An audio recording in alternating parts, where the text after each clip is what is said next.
And the even more insane part about my story, because this black girl has something to say, is that when I made sure to let everybody know, because I had a good friend of mine who was like, hey, you need to do what you need to do to make sure you and your children are safe, which was go and get a restraining order. The thing was, black woman here, married to a black man. I didn't want the police showing up to my house. I live in a quiet neighborhood. I don't want the neighborhood. I don't want to be the neighborhood drama, right? And there's sort of like this small or a big piece of your life where you feel shame for doing what's best for you. You kind of grieve like doing what's best for you.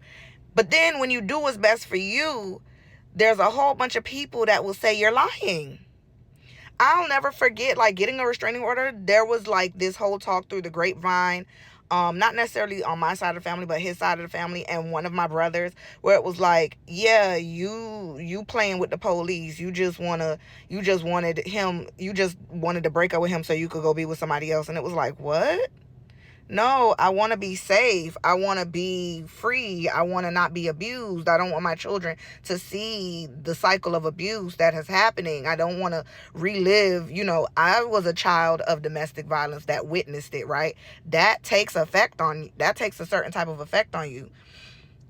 I didn't want my children to relive that. I have a son, I have a daughter. I didn't want them to relive that.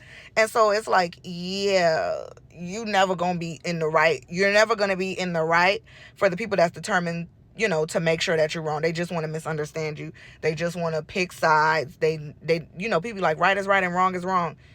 Even if you do what's right, they still going to say you're wrong.